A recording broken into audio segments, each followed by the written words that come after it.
This is a party election broadcast by the Labour Party.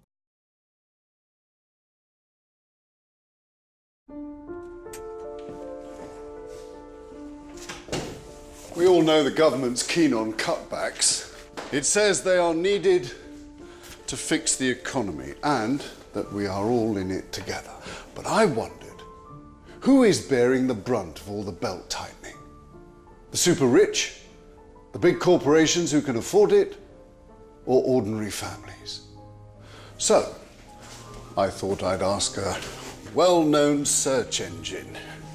Let's start with families. Mums, for example. How are mothers doing under the current government?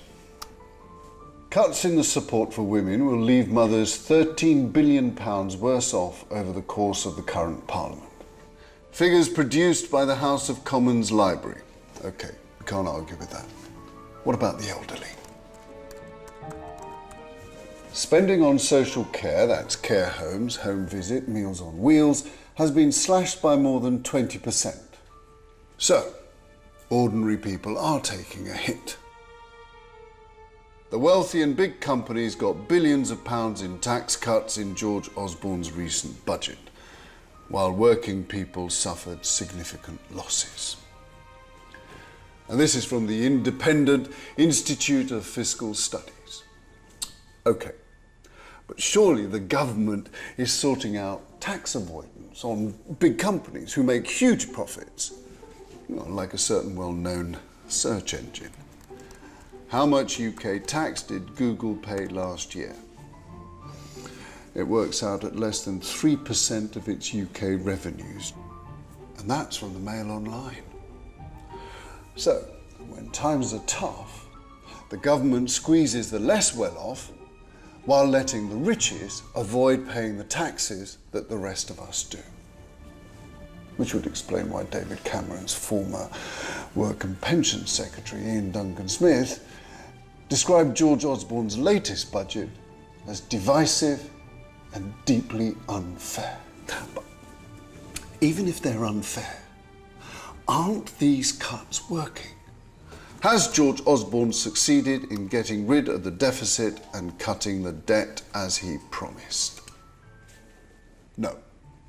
It turns out he's failed to hit every one of his own targets. Debt is still growing and he doesn't expect to close the deficit for another 3 years. And that's from the official Office for Budget Responsibility. And the economy? The latest official forecasts show growth down, earnings down, investment down, export down, and productivity down. The truth is, this government's policies are not just unfair, they're a failure. They're simply not working. A dose of common sense is what we need. The government's policy is to lean on the disabled, the poor and the elderly, to pay for the tax breaks for those who need them the least.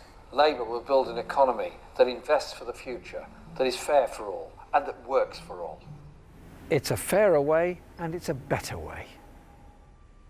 Oh, now that does make sense.